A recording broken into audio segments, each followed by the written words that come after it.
Vem connosco recordar o sítio maravilhoso onde vivemos. Aqueles cantinhos que guardamos em segredo na nossa região, mas que este ano queremos partilhar convosco. O Douro de les a les, o património, a natureza em estado puro e a magia deste vale encantado. Não prometemos mostrar tudo, mas esperamos abrir o apetite para que nos visitem.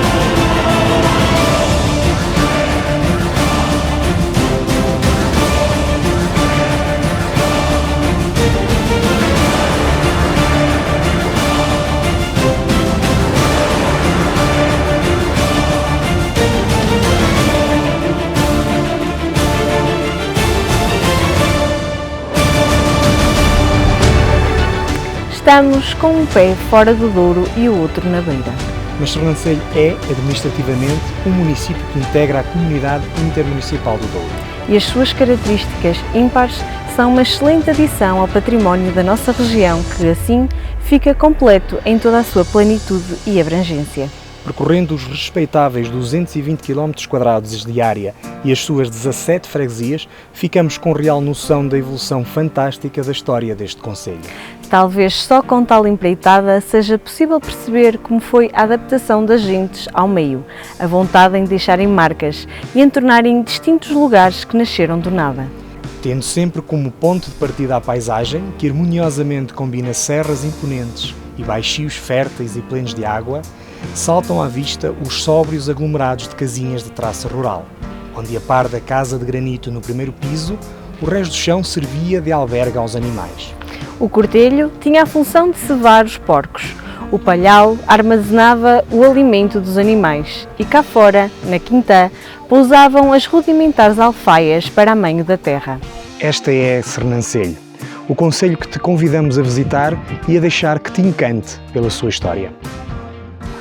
Sernancelho foi, em tempos que lá vão, uma vila das mais antigas, não só da Beira, mas de Portugal, e exerceu no passado alguma influência social e política na região. Poucas descrições teriam o condão de resumir de forma tão definitiva o patamar histórico a que chegou a vila de Sernancelho. Abade Vasco Moreira, o sernancelhense que assinou a primeira monografia do concelho em 1929, descreve Sernancelho de forma apaixonada, revelando que, para além do primeiro foral obtido em 1124, 18 anos antes da fundação da nacionalidade portuguesa, esta terra vem de épocas mais remotas. Embora se desconheça a data de construção desta singular igreja românica de Sernancelho, o ano de 1172 surge como provável aproximação. No entanto, o portal principal, que salta automaticamente à vista, remonta ao século XIV. A Torre Cineira foi apenas construída em 1636 e a restante fronteira será eventualmente do século XVIII. No interior destacam-se duas pinturas e um arcossóleo de estilo gótico. Derivado da disparidade de datas entre as demais intervenções, a igreja é influenciada tanto pelo estilo artístico românico como pelo estilo gótico da Baixa Idade Média. A castanha é responsável igualmente pela visibilidade que Sernancelho e a região alcançaram, sendo o concelho conhecido como a Terra da Castanha. Ferreirim é uma terra povoada de olivais e vinhos.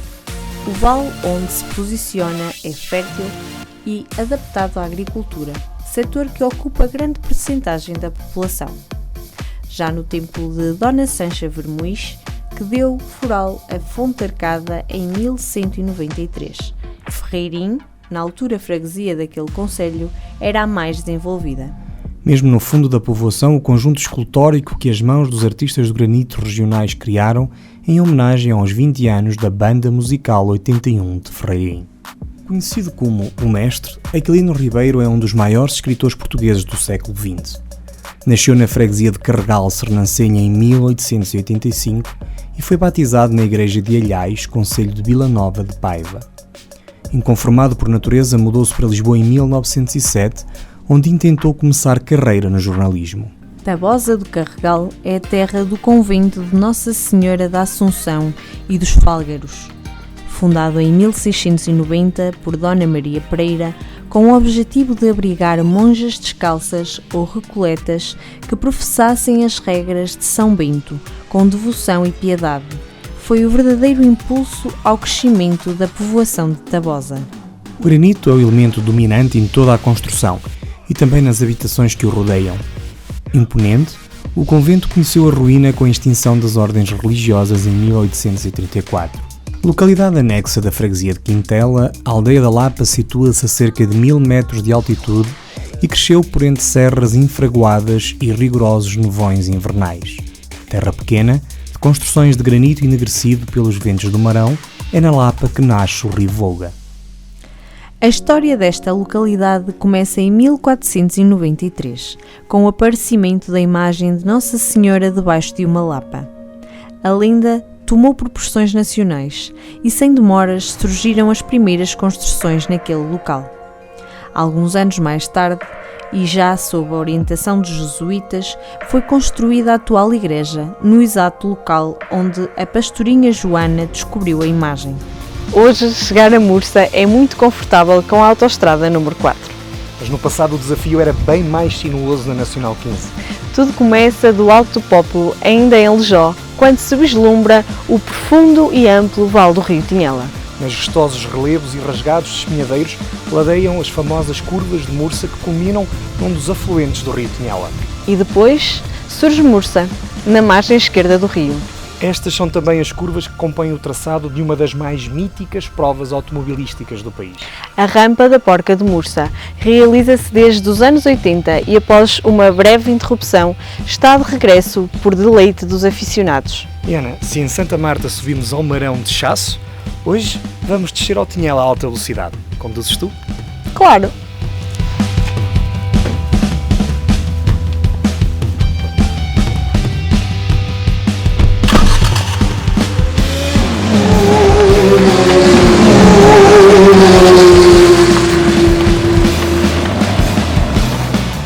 O Concelho de Mursa está situado no extremo oriental do distrito de Vila Real, no limite com o vizinho distrito de Bragança. É delimitado a norte por Valpaços, a sul por Alijó e a oeste por Vila Puca de Aguiar. Situado em pleno centro geográfico da região de Trás-os-Montes e Alto Douro, é formado atualmente por 7 freguesias. O concelho misto de terra fria e terra quente é atravessado pelo rio Tinhela e balizado em parte pelo rio Tua. É apreciável a sua produção de azeite e de vinhos, constituindo uma parte da região demarcada do Douro e de Trás-os-Montes, tem na vinicultura a sua economia essencial. O nome da freguesia é objeto de diversas opiniões. Uma dessas opiniões diz que deriva da quantidade de ursos que existiam no local. A outra opinião diz que o nome original da freguesia e do concelho era Mussa e não Mursa, um nome muçulmano. A história da área em que o concelho de Mursa se fixou remonta ao Paleolítico. Vestígios com cerca de 500 mil anos, encontrados em Noura, apontam nesse sentido. Desde essa época, o seu território foi provavelmente povoado de forma contínua, pois muitos são os indícios de diferentes períodos da ocupação. Há registros arqueológicos do Mesolítico, do Neolítico e da Idade do Bronze. Da época castreja existem antigos povoados fortificados, a maior parte deles da Idade do Ferro. A partir do século II a.C. chegaram romanos que fundaram as célebres vilas rurais, núcleos de alguns dos atuais povoados. Além de troços de estradas e pontes, deixaram variados testemunhos da sua presença. No século XIII, em 1224, Dom Sancho I vai conceder carta de povoação a Mursa, com o objetivo de desenvolver uma terra que, até aí, estava quase abandonada. Dom Dinis concede foral a Mursa e Dom Manuel renova-o, com um foral novo nos inícios do século XVI. O povoamento do território da freguesia de Mursa remonta-se a épocas longínquas. O então território desta freguesia foi ocupado por celtas, romanos, suevos e árabes. No ano de 753, Dom Afonso I das Astúrias consegue libertar a área da freguesia do domínio árabe. No entanto, o seu povoamento foi fraco, permitindo o regresso dos mouros. Assim, apenas em 878, este povo foi definitivamente expulso por Dom Afonso III de Leão. Perante esta conquista, iniciou-se o repovoamento de Mursa, que se estendia pelo território dos Sousãos até aos confins de Panóias, razão pela qual a freguesia chegou a ser denominada de Mursa de Panóias. Envolta em lendas populares e não se sabendo ao certo a sua proveniência ou propósito, a porca de Mursa é símbolo inequívoco da vila, dando até nome a conhecidos vinhos da região.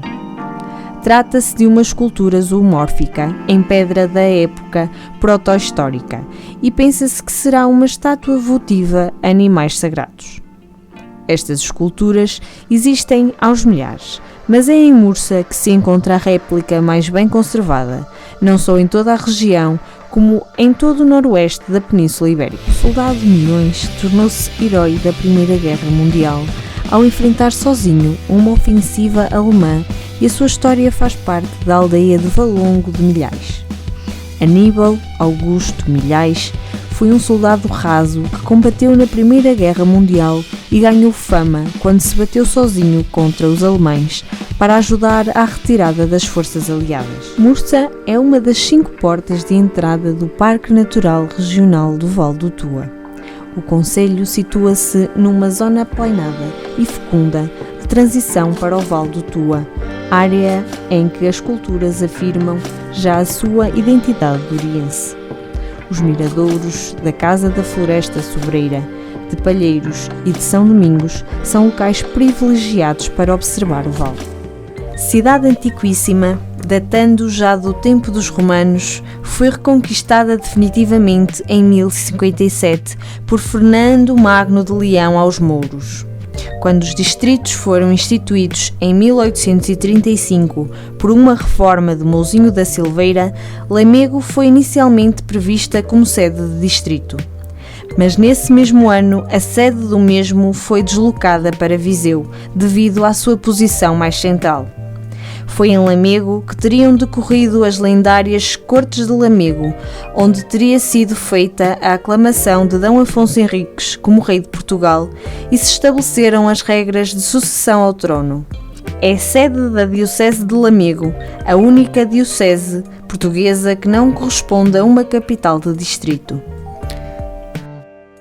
Perde-se na bruma do tempo a origem de Lamego. Em tempos remotos habitaram esta região lígures e túrdulos, que na fusão com os íberos deram lusitanos. Durante a presença romana, a região de Lamego era habitada pelos coilarnos, como testemunharam vários achados arqueológicos como aras, estelas, cipos e outros monumentos.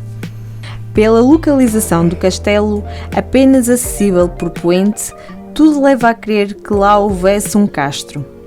As inquirições afonsinas de século XIII citam o Castro de Lamego como sinónimo de uma fortificação medieval.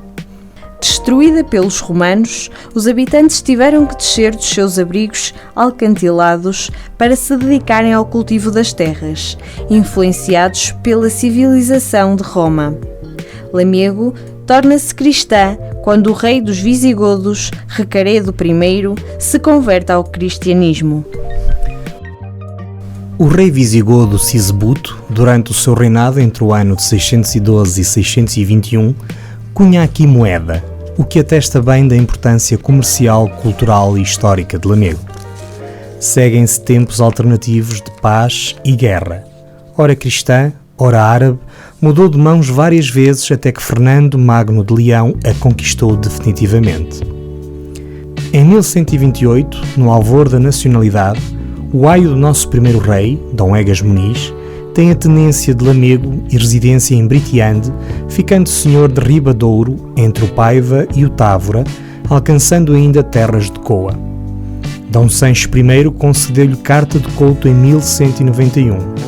Lamego foi crescendo à volta de 2 polos, a Sé e o Castelo. Em 1290, Dom Dinis deu a carta de feira à cidade, chegando a vir mercadores de Castela e de Granada, comercializando as especiarias e os tecidos orientais. A paz e o sossego em meio rural é a marca mais forte da freguesia de Lazarim, a escassos quilómetros de Lamego. Isto, exceto no Carnaval, quando as figuras diabólicas saem à rua para atazanar os demais. Aproveita a oportunidade de viver um dos carnavais mais genuínos do país. É um intrudo que se celebra com fabulosas máscaras de madeira de amieiro, inspiradas em criaturas místicas. Mas a Aldeia Verde, epíteto que advém das cores e enquadramento proporcionados pela Serra de Montemuro, tem mais do que o Carnaval. A sua igreja paroquial, dedicada ao Arcanjo São Miguel, possui um fantástico e muito valioso teto pintado, onde se representam anjos e arcanjos, entre outras figuras sacras. É coroado pelo brasão esculpido em pedra da família Vasconcelos de Alvarenga, patronos desta igreja desde o reinado de D. Diniz. E o grupo de teatro da Aldeia Verde, que além da produção regular que leva a todo o país, organiza o único festival de teatro nacional da região do Douro. Aqui, a tradição do carnaval associada às máscaras primitivas, à rivalidade entre os sexos e a alguma crítica social, alimenta uma das mais curiosas e originais festas populares portuguesas.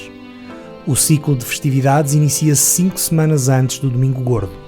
Terça-feira de Carnaval, após o desfile das máscaras tradicionais, em madeira ou lata, são lidas as quadras do testamento da comadre e do compadre, confronto de sexos durante o qual são ditas as verdades guardadas durante o ano. As festividades terminam com a queima do compadre e da comadre e com o cortejo dos caretos. Um concurso de máscaras permeia os artesãos participantes nestas curiosas festas. Vila Real cresceu na confluência dos rios Corgo e Cabril. São estas magníficas escarpas do rio Corgo um dos principais postais da cidade, com as serras do Marão e do Alvão como pano de fundo. São mais de 700 anos de história daquela que, vários séculos, foi conhecida como a Corte de Trás-os-Montes. A Casa dos Marqueses de Vila Real influenciou a presença de várias famílias nobres. Ainda hoje, essa presença está visível nas inúmeras pedras de armas que atestam os títulos da nobreza dos seus proprietários. Mas Vila Real é mais do que história. Vila Real é natureza, património e cultura. É uma cidade de referência em toda a região por inúmeras personalidades da nossa história que por aqui se passearam. E é também o polo de conhecimento e saber de toda a região de Trás-os-Montes, com a Universidade de Trás-os-Montes e Alto Douro. Chamam-lhe a Princesa do Corgo e é uma das mais interessantes cidades para visitar em Trás-os-Montes, o reino maravilhoso de Miguel Torga. A cidade de Vila Real está localizada entre o Alvão, o Marão e o Douro e por isso mesmo é um ótimo local para servir de base a quem pretende visitar estas regiões. É a sul de Vila Real que começam as vinhas do Douro e a paisagem sublime, sempre em socalcos ao longo do rio, onde durante séculos os habitantes aprenderam a moldar o terreno para cultivar um dos vinhos mais apreciados em Portugal e no mundo. Localizada num planalto situado a cerca de 450 metros de altitude, sobre o promontório formado pela confluência dos rios Corgo e Cabril, onde se situa a sua parte mais antiga, a Vila Velha, a cidade está enquadrada numa bela paisagem natural, as escarpas do Corgo, tendo como pano de fundo as serras do Alvão e, mais distante, do Marão. Com mais de 700 anos de existência, Vila Real foi outrora conhecida como a Corte de Trás-os-Montes, devido ao elevado número de casas brazonadas que então tinha, por virtude da presença dos nobres que aqui se fixaram por influência da Casa dos Marqueses de Vila Real, presença ainda hoje visível nas inúmeras pedras de armas que atestam os títulos de nobreza dos seus históricos proprietários. O Palácio de Mateus é uma mansão barroca do século XVIII, considerada como uma das mansões mais elegantes da Europa e atribui-se ao arquiteto italiano Niccolò Nasoni. A fachada do palácio é um conjunto harmonioso no qual se destaca a dupla escadaria com balustrada que conduz à porta principal, sobre a qual aparece o escudo familiar flanqueado por 2 estátuas alegóricas. Como contraponto a esta elevação, todas as esquinas do edifício encontram-se adornadas por altos pináculos apoiados sobre as cornijas.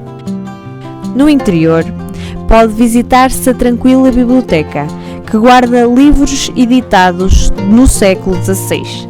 A estância das 4 estações, que contém mobiliário do século XVIII, valiosos móveis de madeira, porcelanas chinesas e quadros alegóricos que simbolizam as estações do ano.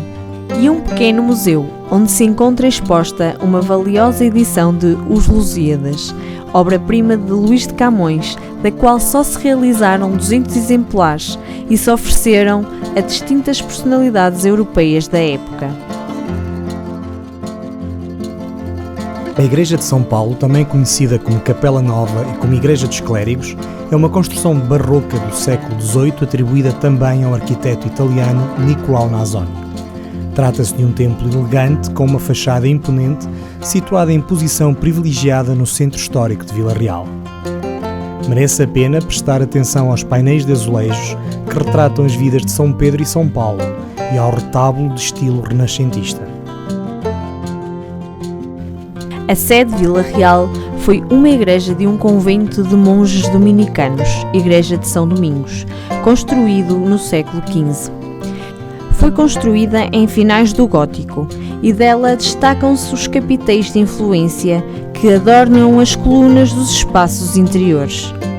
Na sua fachada podem ver-se imagens de São Domingos e São Francisco de Assis. Em 1837, sofreu um grande incêndio que dizimou a maior parte do património que detinha no seu interior.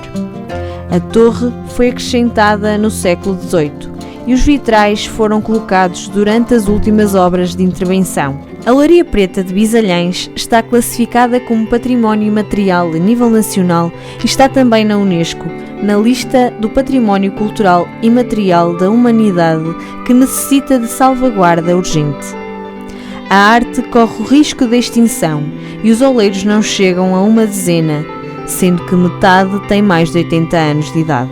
Penedono, outrora Pena do Dono, é sede de concelho, situado a nordeste do distrito de Viseu e praticamente equidistante das cidades da Guarda, Lamego e da sua capital administrativa, à qual se encontra ligada, desde sempre, por fortes laços económicos, académicos, culturais e afetivos.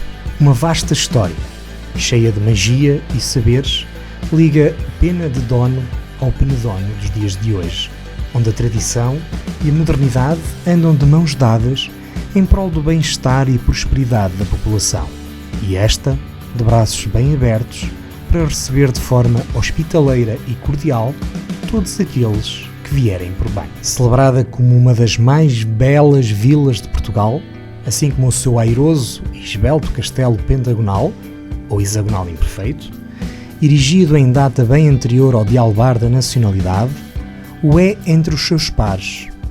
Mantém inalterado o perfil medieval do seu centro histórico, já que as obras de restauro e edificações ulteriores, incluindo as mais recentes, têm como ponto de honra respeitar escrupulosamente o traço arquitetónico e o material granítico da região, nele se integrando de forma coerente e harmoniosa. Rezam a tradição e as crónicas que, aqui, teve berço Álvaro Gonçalves Coutinho, o insigne magriço, passado à imortalidade por Camões no canto sexto dos Lusíadas.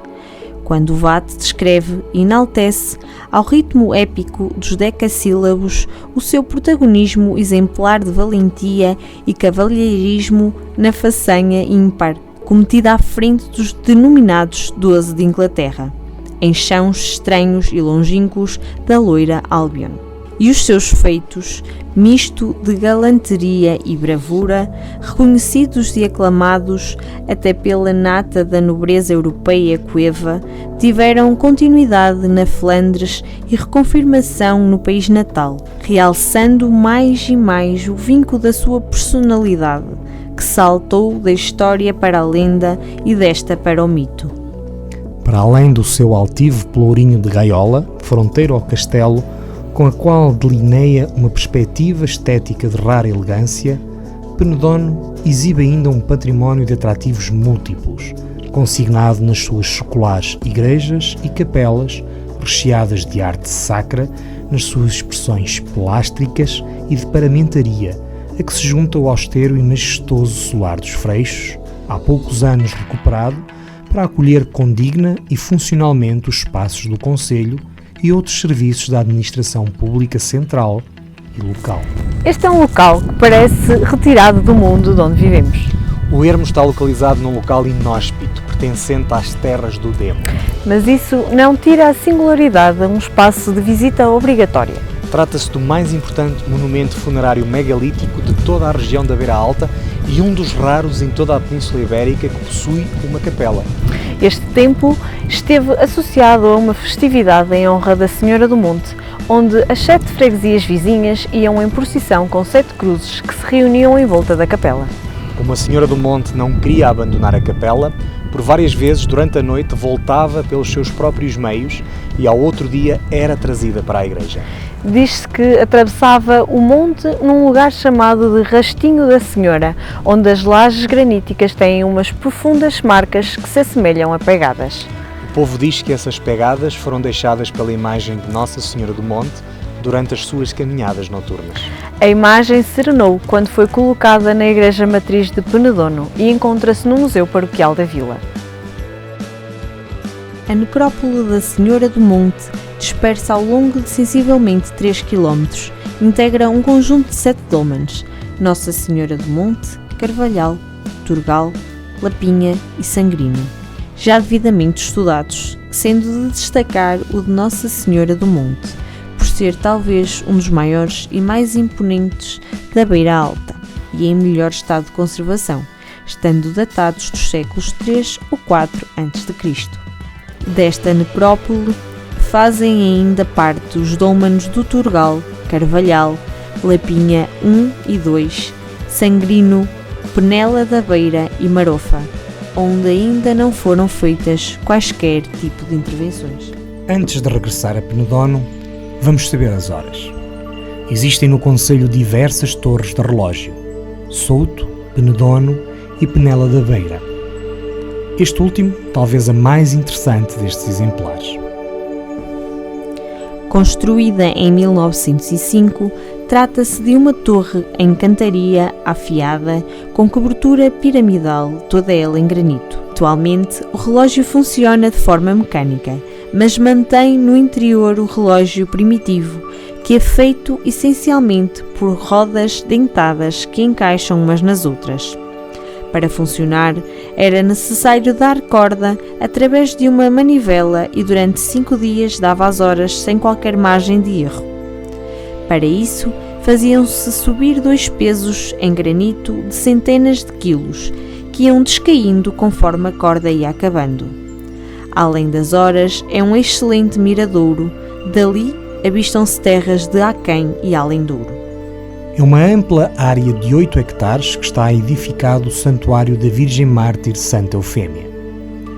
A capela, cuja construção atual será do início do século XIX, nada apresenta da primitiva construção. Apresenta sim uma frontaria neobarroca em granito, com frontão de arco contracurvado, ladeado por fogaréus e no vértice uma cruz de granito. Destaca-se na capela-mor o retábulo maior, que no centro do camarim, por cima da glória, tem uma imagem majestosa de roca representando Santa Eufémia com 2 leões a seus pés.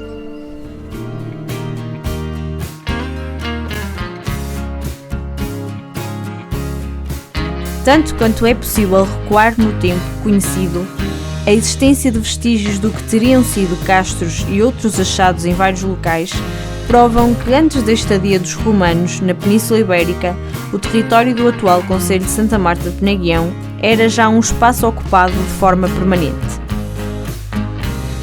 A 15 de dezembro de 1519, D. Manuel I concedeu o foral da terra e concelho de Penagoião e dos concelhos de Fontes e Godim seus anexos. Pelo alvará de 22 de novembro de 1775, D. José I eleva Santa Marta à categoria de vila. Desde 1898 que o concelho integra as atuais freguesias.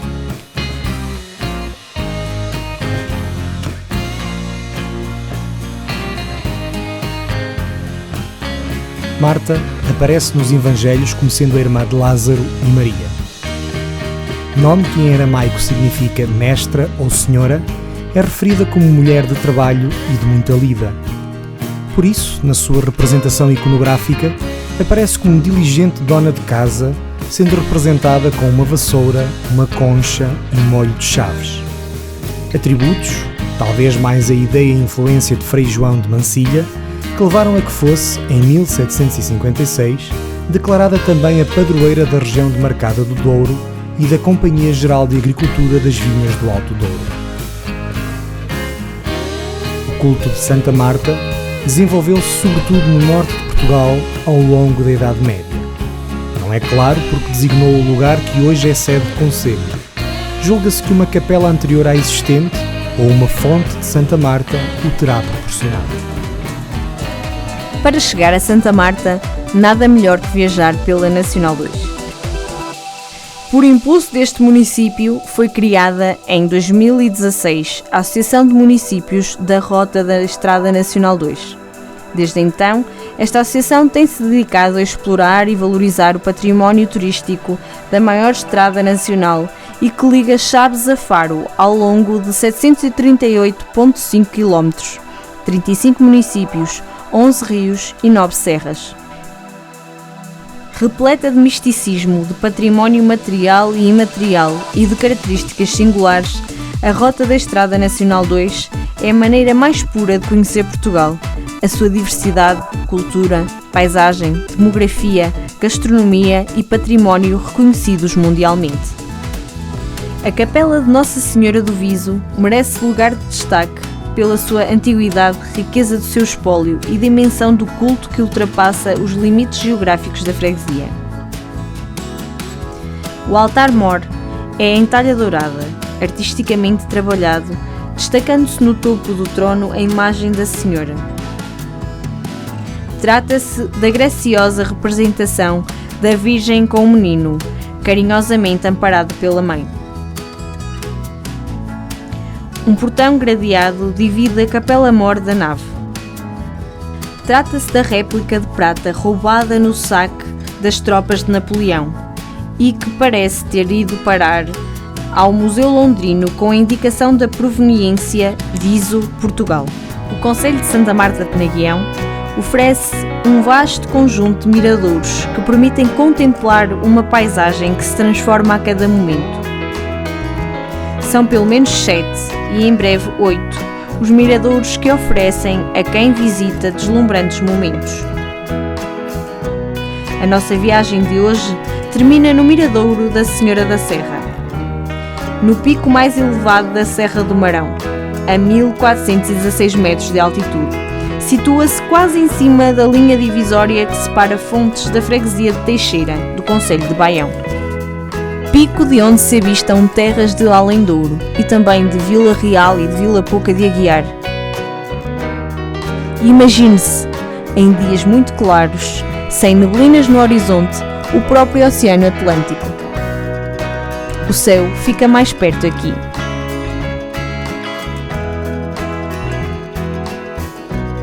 Estamos no ponto mais alto do Douro. A vista daqui é arrebatadora. Começamos junto ao rio e agora estamos perto do céu. É a 7ª maior elevação de Portugal continental. Estamos na cota 1416. É aqui que acaba o Douro Litoral e começa Trás-os-Montes. Todos os anos, dezenas de caminhantes sobem a encosta do Marão, no segundo domingo de julho, por ocasião da Romaria da Senhora da Serra, só para contemplar o nascer do sol a partir destas encostas. São momentos únicos que esta região proporciona. E que estão ao teu alcance. Vem deslumbrar-te com este território apaixonante. Falar do Douro sem falar de São João da Pesqueira é como ir a Roma e, bem, o resto vocês já sabem. Este concelho adotou o epíteto de Coração do Douro, porque a esmagadora maioria do seu território está coberto de vinho. O próprio Marquês de Pombal, que mais tarde veio a demarcar a região mais antiga do mundo, terá aqui vivido a sua infância. Mas a história de São João da Pesqueira, embora se confunda com a do vinho e do Alto Douro vinheteiro, vai para além da produção do precioso néctar. Por todo o concelho há inúmeras referências patrimoniais e arqueológicas. Por exemplo, a Praça da República, onde estamos, e onde podes encontrar a Capela da Misericórdia de estilo barroco, com 2 fantásticos painéis de azulejo. O Arco, a Torre do Relógio e a Arcada do século XVIII, onde no passado funcionou o mercado, são os outros pontos de interesse desta praça, a que se soma o Museu Eduardo Tavares. História, vinho e património no coração do Douro. Para além do património edificado, São João da Pesqueira prima pelas belíssimas paisagens, com os vinhedos como marca dominante. As amendoeiras em flor alegram os invernos e o município tem como raiz e identidade o Rio Douro. A singularidade das paisagens é completada por povoações pitorescas encravadas nas encostas, vizinhas dos vinhedos nos sulcalcos de xisto. O concelho é um dos maiores e melhores produtores de vinho fino ou generoso, mundialmente conhecido por Vinho do Porto. E é também onde se instalaram as primeiras empresas do setor com representatividade nacional. Este é o concelho da região de Marcado do Douro, que apresenta a maior área na zona de influência do património mundial, reconhecido pela sua antiguidade, pelos seus terraços e pelo cruzamento de culturas. É esta conjugação de fatores que fazem dele o ex-libris da região do Douro. O povoamento de São João da Pesqueira remonta a tempos ancestrais.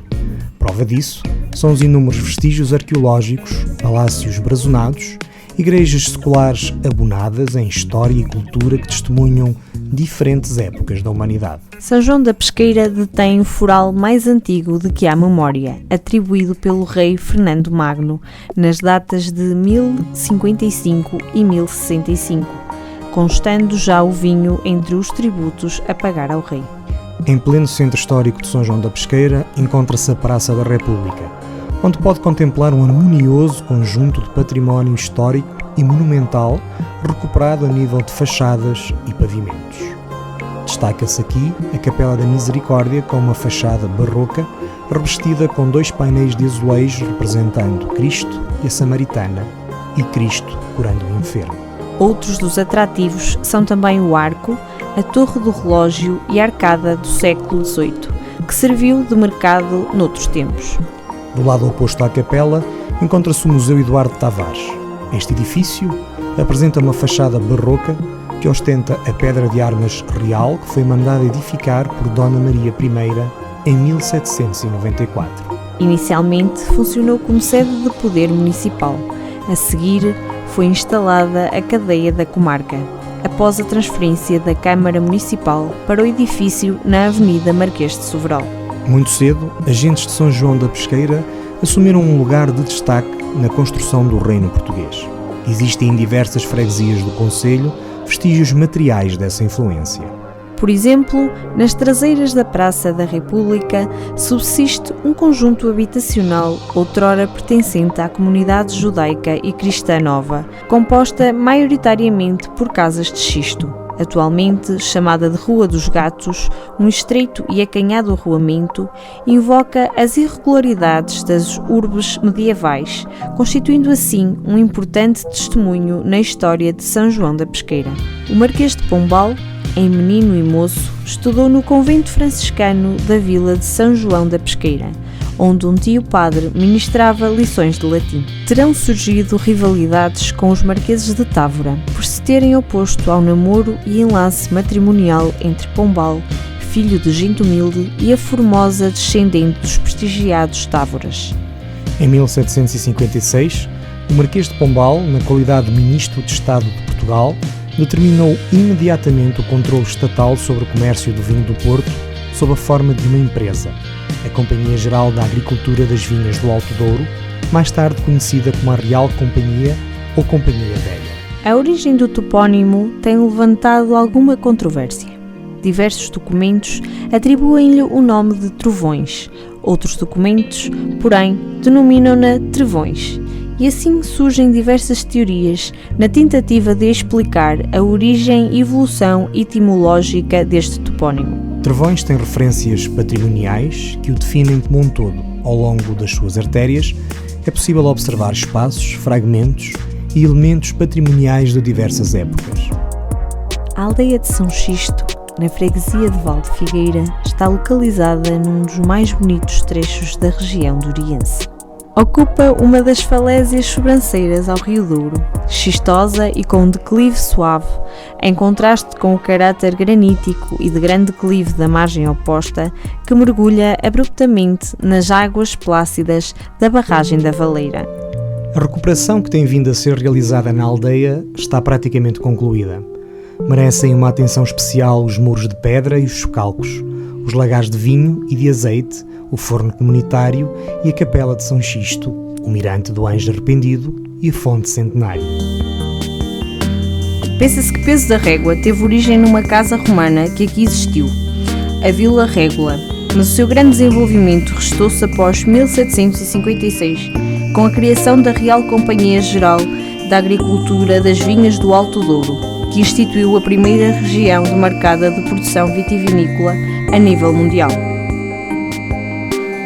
O Peso era a povoação original, desenvolvendo-se na encosta e correspondendo à parte alta da cidade atual. A Régua, correspondendo à parte baixa da atual cidade e estendendo-se ao longo das margens do Douro, cresceu com a chegada do comboio.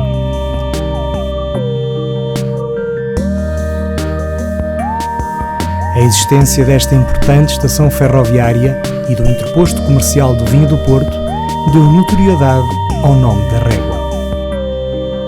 Aqui fica também o edifício sede do Museu do Douro, resultado da reabilitação de um dos edifícios mais emblemáticos da história da região demarcada do Douro do século XVIII, a Casa da Companhia. Este espaço foi inaugurado a 20 de dezembro de 2008.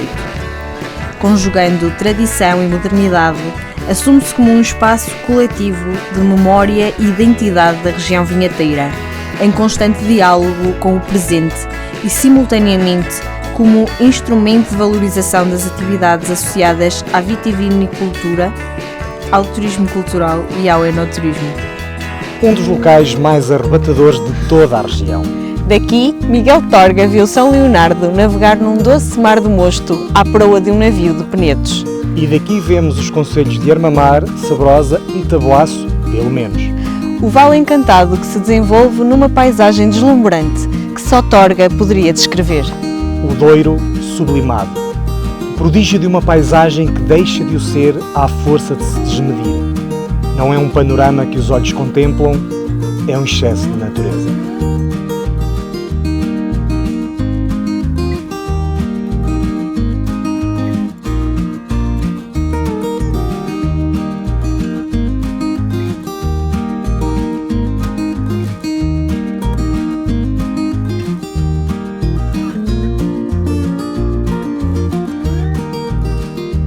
É um dos miradouros mais bonitos de toda a região douriense. Sobre uma pedra está registado um excerto da obra daquele que é considerado um dos maiores escritores portugueses do século XX, na qual o Douro é uma presença constante.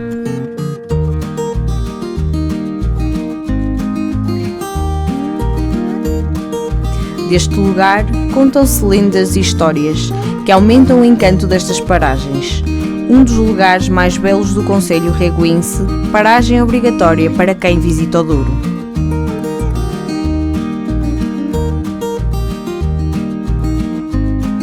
O Monte de São Leonardo está localizado a este do povoado de Galafura e a 566 metros de altitude.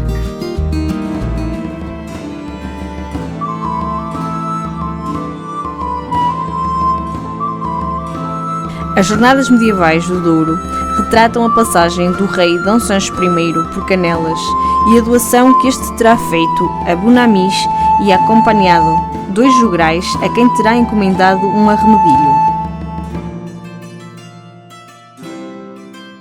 O documento comprovativo desta doação é o testemunho mais antigo que se conhece de manifestações teatrais na Idade Média em Portugal. E claro, o ícone de toda uma região, a Casa do Douro. O seu edifício sede, datado de 1944, com o exterior revestido a granito polido, foi projetado pelo arquiteto português José Porto. No seu interior, merecem destaque o vitral da autoria do pintor Lino António e o Salão Nobre, com 3 candelabros centrais em cristal, em forma de cacho, com mais de 1 tonelada de peso, bem como o marco pombalino identificado com o número 1. Não só o património arqueológico é vasto no concelho, como também o património arquitetónico. O Pelourinho e os espaços do concelho, onde uma parte foi construída no século XVIII e a outra no século XIX, são 2 dos exemplos. No caso do atual edifício que alberga a Câmara Municipal, trata-se de uma casa brazonada composta por 2 corpos, um 700ista e outro 800ista. Estes dois corpos formam um edifício homogéneo com fachadas uniformizadas e harmoniosas. Apesar da sua simplicidade contrastante com a sumptuosidade de algumas construções da época, é um reconhecido exemplar da arquitetura civil da época barroca. Já o pelourinho, assente em plataforma de 3 degraus, tem base em moldura redonda, fuste cilíndrico liso e capitel de remate esférico e data do século XVI, tendo sido restaurado no século XIX. Existem ainda outros pelourinhos em São Mamé de Ribatua que datam também do século XVI, prova de outrora ter sido sede de concelho.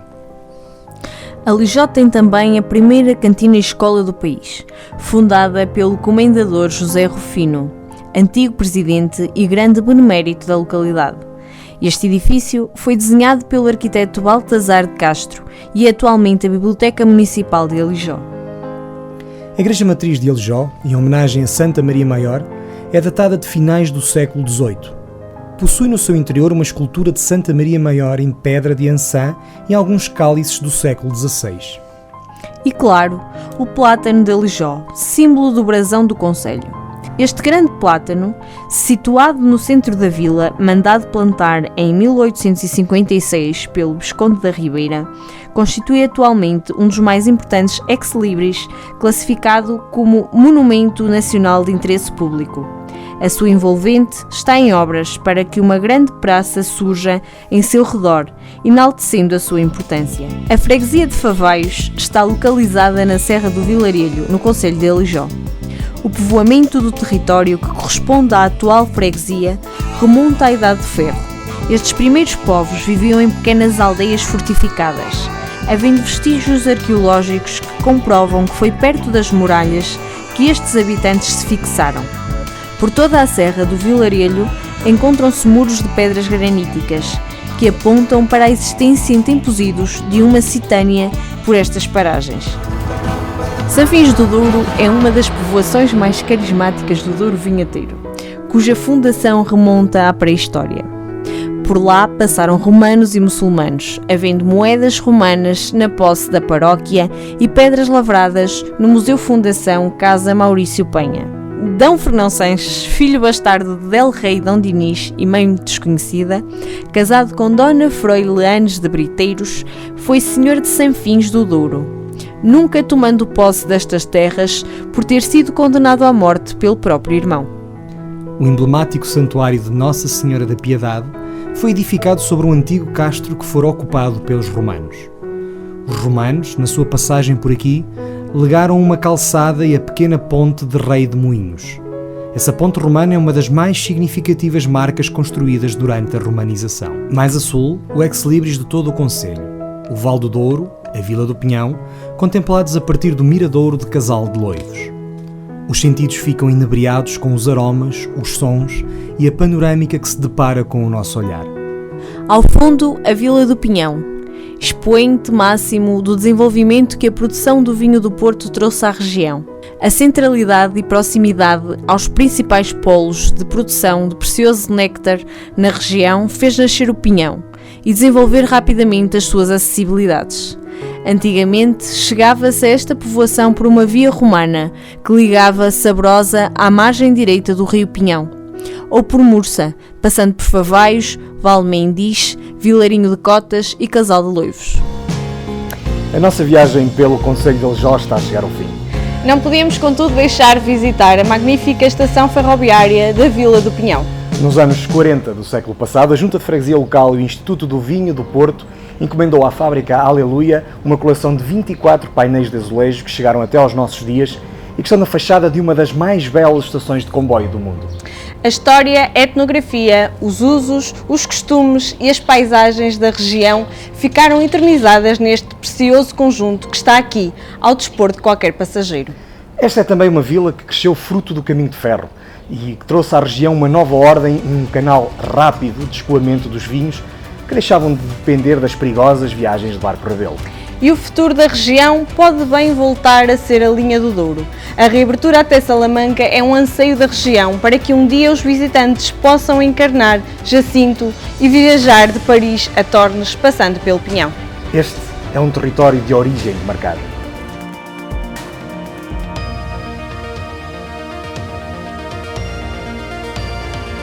A locomotiva da English Electric, com o número de série 1400, está ansiosa por galgar os vales até mergulhar no seu habitat natural, junto ao Rio Douro.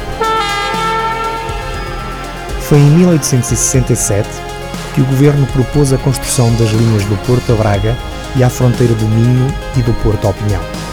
Iniciava-se o processo de construção do caminho de ferro a norte do Rio Douro, confirmando-se este pela aprovação em decreto de lei de 2 de julho do mesmo ano. A partir da Pala, o caminho de ferro nunca deixaria praticamente de acompanhar o percurso ribeirinho até ao seu destino final.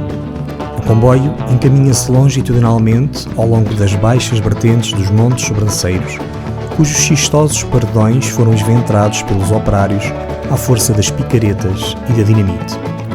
As pontes e os túneis continuavam a ser necessários quando, pontualmente, se atravessava um afluente do grande rio ou um monte de grandes dimensões. Mas antes de seguirmos viagem, na estação de Aregos encontramos Jacinto. Este ferrenho adepto do progresso e da civilização troca as comodidades de um admirável mundo pela vida natural e primitiva das serras de Tormes. Depois do túnel da Má Passada, estamos praticamente a entrar na região demarcada do Alto Douro Vinheteiro. Barqueiros, no concelho de Mesão Frio, é a primeira estação. Aqui foram construídos muitos dos barcos rabelos a quem o comboio viria a tirar o protagonismo anos mais tarde. Um importante interposto comercial, que já era na época a Régua, passou a ser servido por via férrea a partir de 15 de julho de 1879 e a importante localidade do Pinhão em 1 de junho de 1880. O ciclo económico da região nunca mais seria o mesmo devido ao cavalo de ferro. Chegamos à Régua, onde todo o pulsar desta região se concentra. A partir desta cidade, um eixo transversal envolve o eixo de cidades do Baixo Corvo. É um eixo de grande riqueza histórica e patrimonial que se desenvolve desde o Mosteiro de Salzedas, em Tarouca, até o Palácio de Mateus, em Vila Real. A história da região demarcada do Douro confunde-se com a história de Portugal nesta região que integra 19 municípios. A CP devolveu à linha do Douro as míticas carruagens da fabricante suíça Schindler. A viagem inaugural destas carruagens realizou-se no dia 17 de junho de 1948, na linha de Sintra. Depressa se percebeu que a qualidade e funcionalidade destas unidades seria particularmente útil nos serviços de longo curso, mas a sua principal mais-valia são as amplas janelas que se abrem e permitem um debruçar pelo vale. Desde que estão ao serviço, a procura na linha do Douro mais do que duplicou e, apesar de não disporem de ar-condicionado, a experiência de contacto com o Vale do Douro é indescritível.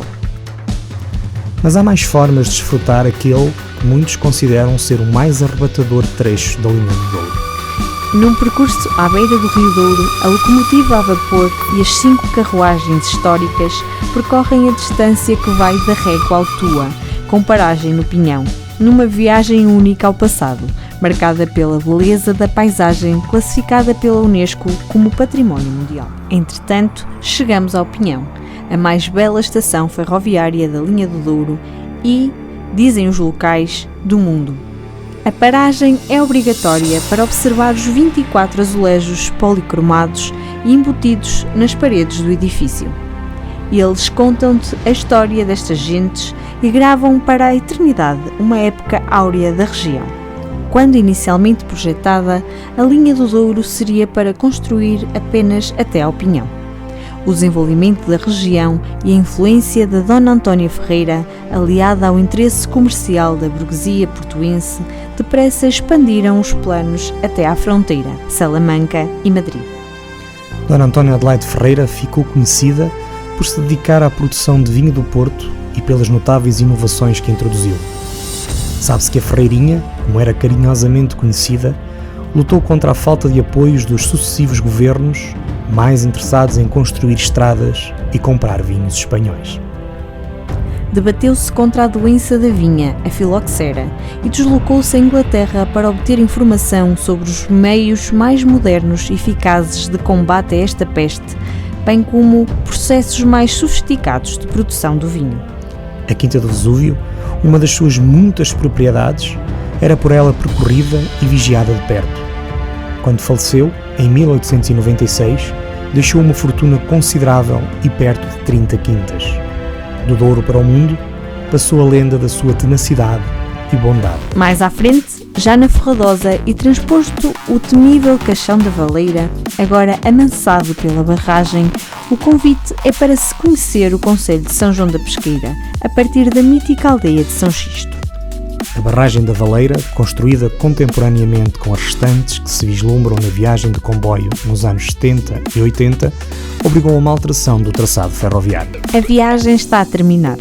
Agora que os sentidos estão apurados ao máximo para absorver todo o espetáculo que as amplas janelas trazem para dentro da carruagem, aproxima-se a estação do Pocinho. O comboio depara-se perante um sumptuoso edifício que nos recorda a importância que esta estação teve no passado. Sem mais explicações, a viagem termina. O Douro continua a querer deslumbrar-nos até à fronteira numa paisagem tão ou mais arrebatadora. Numa decisão que já considerou ter sido um dos maiores erros enquanto governante, Miguel Cadilhe, integrado num vasto plano de encerramentos de Cavaco Silva, que viria a debilitar irreversivelmente a rede ferroviária nacional por várias décadas, decretou o fim da linha do Douro entre Pocinho e Barca d'Alva.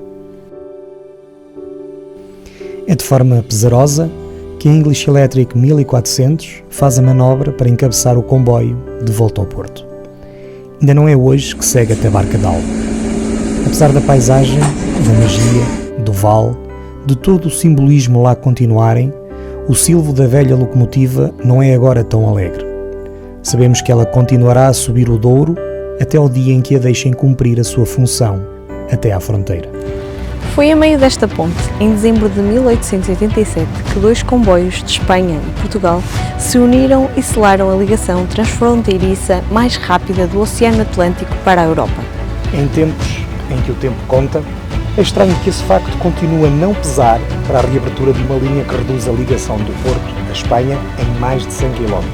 A construção da linha do Douro, esta notável obra de engenharia, quer do lado português, quer do lado espanhol, foi uma epopeia que durou apenas 14 anos. Com a tecnologia disponível no início do século XIX, todas estas pontes, viadutos e túneis constituem um hino à capacidade humana, quer do nosso lado, mas sobretudo do lado de Espanha. Começamos no Porto, percorremos a rota do Românico do Tâmega e Sousa, perdemos-nos no Alto Douro Vinheteiro, mergulhamos nas figuras do Val do Coa e visitamos a Plaza Maior de Salamanca. São 4 regiões classificadas pela Unesco como Património Mundial da Humanidade. São dezenas de locais para visitares, quase sem sair de comboio. É, provavelmente, a linha de comboio mais rica do mundo. É, de certeza, a linha de comboio com mais histórias, emoções e paixões que te podem despertar por um território mágico ao longo de um vale encantado. Então, por que continua toda esta riqueza inacessível? Já no Porto, a locomotiva que nos acompanhou nesta viagem prepara-se para voltar a subir o vale. Será que na próxima viagem a encontraremos na ponte do Rio Águeda, ao quilómetro 200?